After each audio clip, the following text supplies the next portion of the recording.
la TwitchCon, c'est vraiment permettre que vous rencontrez physiquement vos viewers, vos fans, etc.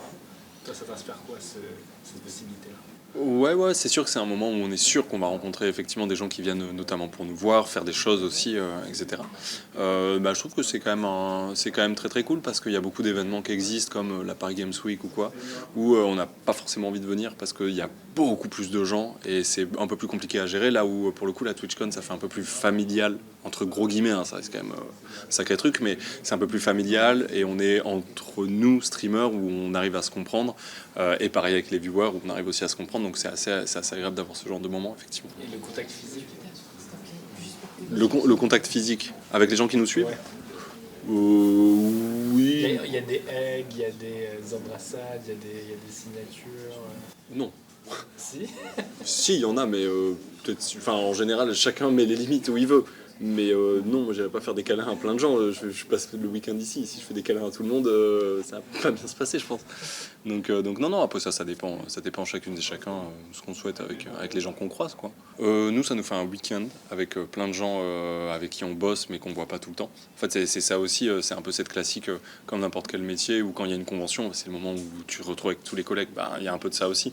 Nous, on est là tout le week-end ensemble. L'an dernier, c'était à Amsterdam, par exemple.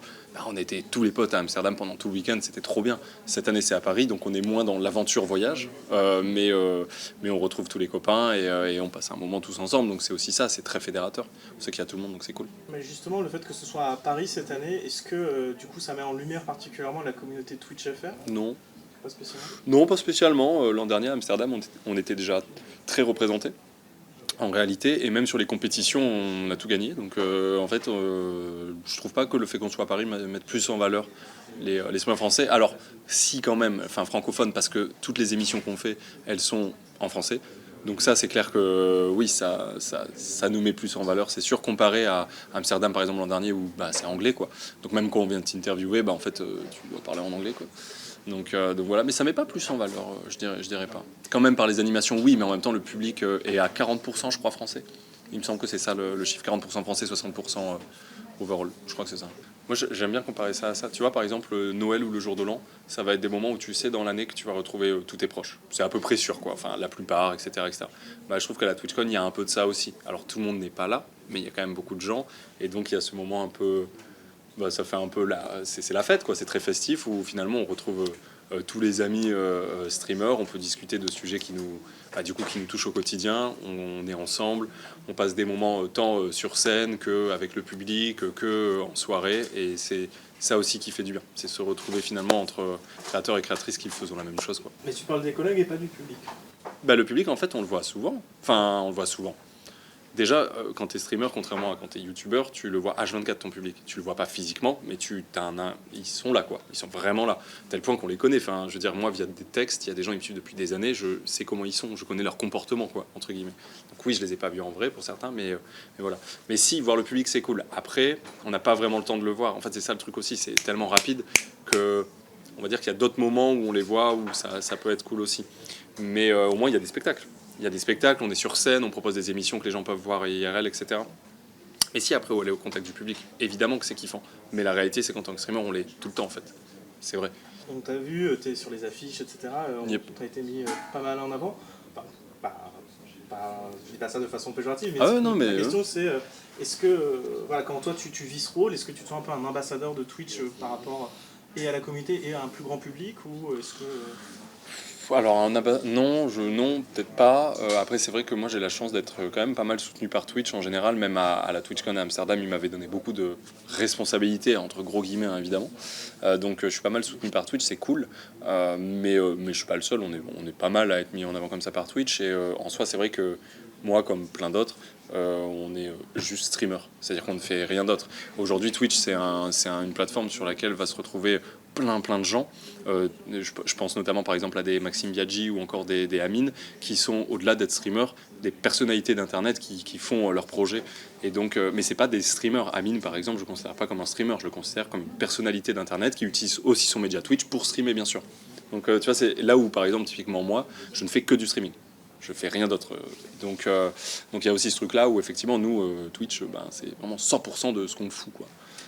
Toi, comment tu vois l'évolution de Twitch ces dernières années? on voit qu'il y a quand même une ouverture de plus en plus grande, on voit maintenant des personnalités du monde plus classiques, enfin je reprends par exemple à Zidane, ouais, bien sûr. Des gens vraiment de très très grosses stars qui maintenant passent une tête sur Twitch. Comment toi tu vois tout ça? Est-ce que des fois on entend un peu un mouvement de rejet de ah bah on préférait le Twitch d'avant? Comment toi tu te situes? Non, bah en fait souvent on entend de la part des gens qui connaissaient pas trop le média avant, on entend souvent Twitch c'est l'avenir, c'est ça qu'on entend souvent. Et en fait moi je suis un peu plus défaitiste là-dessus, pour moi Twitch c'est le présent. C'est-à-dire qu'en fait, Twitch, c'est pas vraiment l'avenir, je pense pas. Le streaming, peut-être, le fait d'être en direct, peut-être, mais Twitch, la plateforme en elle-même, je suis pas sûr que ce soit l'avenir. Surtout en ce moment avec ce qui se passe, où ils sont de plus en plus en train de restreindre. C'est-à-dire qu'en gros, nous, les streamers, gagnons de moins en moins d'argent via Twitch. Donc heureusement que la plupart des gros streamers ont d'autres biais de revenus, ce qui fait que c'est pas la fin du monde. Mais effectivement, Twitch en soi, moi l'avenir, je le vois pas très radio, j'avoue. Je pense que ça va petit à petit s'éteindre jusqu'à devenir peut-être une plateforme où il y a encore quelques personnes ou autre, je sais pas. Puis c'est pareil, le jeu vidéo, est-ce que les gens vont kiffer regarder ça pendant longtemps? Je sais pas. Et déjà, quand on regarde... en fait, le confinement a fait exploser Twitch parce que les gens avaient quand même beaucoup plus de temps et c'était le seul moyen que les gens pouvaient pour partager des choses en live. Donc évidemment, pendant le confinement, ça a explosé. Mais moi, je trouve que depuis la fin du confinement, on va dire depuis peut-être une année, ça se stabilise vraiment. C'est-à-dire que c'est pas en train d'exploser Twitch, ça s'est stabilisé de fou. Donc voilà, je suis un peu mitigé dans l'idée. C'est un peu ça. Et puis moi, selon moi, Twitch, à un moment donné aussi, ils doivent faire beaucoup d'efforts pour mettre en avant leurs streamers, parce qu'à l'inverse d'un YouTube, où sur YouTube tu vas avoir de la musique, tu vas avoir les trucs pour enfants, tu vas avoir tout ce que tu veux, sur Twitch, il n'y a que les créateurs et les créatrices. Il n'y a personne d'autre. Il se passe rien sur Twitch s'il n'y a pas les créateurs et les créatrices qui lancent des lives. Là où sur YouTube, si jamais il n'y a pas JDG, Squeezie, machin qui sort sa vidéo, bah en fait à côté, tu as tous les labels de musique qui sortent leurs clips, tu as tous les bandes annonces de films, etc. Et d'ailleurs, le nombre de vues des YouTubeurs sur YouTube par rapport à YouTube, c'est moins de 1% en fait. Là où Twitch, c'est 100%. Toi, ton sentiment de tant que créateur, c'est que tu dis que tu mérites plus? Alors non, c'est vraiment pas ça. Non, en gros le message c'est plutôt que c'est une stratégie très à l'américaine que de lancer un projet, de dire ouais venez, c'est trop bien et tout, on a beaucoup d'avantages. Et puis une fois qu'il y a une espèce de monopole qui s'est créé, et ben là Twitch est beaucoup plus libre de resserrer les taux. Et ben nous on n'a pas trop d'autres solutions vu que pour le moment c'est un monopole qui est quand même assez écrasant de la part de Twitch. Donc et c'est un truc qui est quand même très souvent fait dans les entreprises américaines que de s'ouvrir à tout le monde, et puis une fois que tu as bien gagné, bah, tu resserres un peu le truc. Donc, c'était quoi la question de base? Non, mais du coup t'aimerais qu'il... Du coup, bah, en fait, non, c'est juste que ça devient compliqué dans le sens où si des gens veulent te soutenir, vu que c'est énormément de financement participatif sur Twitch, les gens ils s'abonnent. En fait, il y a énormément de gens qui ne s'abonnent pas parce qu'ils veulent pas donner de l'argent à Amazon. Donc en fait, c'est pas tant que nous, streameuses, avons envie d'avoir plus d'argent, c'est plutôt que juste, en fait, si des gens veulent nous soutenir, on veut qu'ils nous soutiennent à 100% et pas à 70 ou 50% et le reste pour Amazon, qui est quand même Amazon, quoi. Donc du coup, c'est plus ça le truc. C'est plus ça la réalité où petit à petit, on réfléchit à d'autres biais pour les potentiels financements participatifs qui ne passeraient pas par Twitch, du coup, vu qu'ils prennent trop et les gens ne veulent pas donner parce qu'ils prennent trop. Bah, ça dépend. En gros, normalement, les petits streamers, c'est 50%. Les plus gros streamers, ils vont avoir 70% et donc 30% pour Amazon. Mais à partir d'un certain montant de CA, qui est de 100 000 €, sur les 12 mois coulants, en gros, tu retournes à 50-50. Grosso modo, imagine en janvier, tu commences ton année. Par exemple, si au mois de mai, tu atteins les 100 000 € de CA sur Twitch, et ben, tout le reste de l'année jusqu'à janvier prochain, tu seras en 50-50. Donc en gros, tout le monde est à peu près touché par le 50-50. C'est énorme. Enfin, de savoir que 50% des revenus des gens qui s'abonnent sont pour la plateforme, c'est beaucoup. Même si on sait que c'est aussi le streaming coûte extrêmement cher. C'est-à-dire qu'en fait, même les plus gros streamers qui ont le plus de subs font plus perdre de l'argent que gagner à Twitch. Alors justement, c'est intéressant parce qu'on a vu récemment des concurrents apparaître. Ouais. Qui, pour pas le citer. Ouais. Comment toi tu vois, justement, tu dis voilà maintenant Twitch c'est le présent, c'est plus forcément la plateforme qui monte, etc. Quand tu vois des concurrents arriver, qu'est-ce que tu... En fait, de base, c'est toujours plutôt cool quand il y a une concurrence parce que ça se tire vers le haut, etc. On se rappelle en 2019, il y a eu Mixer. Donc c'est Microsoft qui est arrivé avec leur thune, boum, ils ont fait Mixer et ils sont arrivés forts. C'est-à-dire qu'ils ont racheté des streamers, ils avaient une plateforme où il y avait pas mal de fonctionnalités. Des fonctionnalités qu'ils n'avaient pas sur Twitch. Donc il y avait quelque chose d'assez novateur et tout.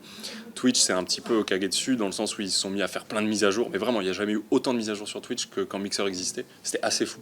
On n'en revenait pas, on se disait mais vous aviez prévu de pouvoir faire ça parce que c'est fou quand même toutes les mises à jour d'un coup et c'était assez agréable en fait de voir que Twitch se disait ok go faut qu'on donne envie aux gens aussi de rester sur notre plateforme, de streamer et tout et en fait après Mixer a fermé parce que en fait une plateforme de streaming ça peut pas vraiment être rentable, c'est trop compliqué quoi.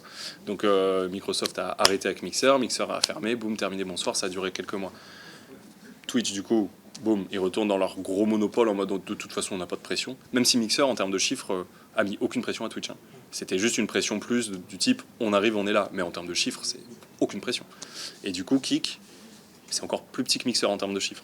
Quand je dis aucune pression, Kick, c'est aucune. C'est-à-dire que là, au moment où on parle, on peut aller checker. Sur Kick, il va y avoir peut-être 60 000 viewers. Sur Twitch, il y en a peut-être 3 millions. Donc c'est pas une concurrence. En plus de ça, Kick, ils ont recopié le site de Twitch.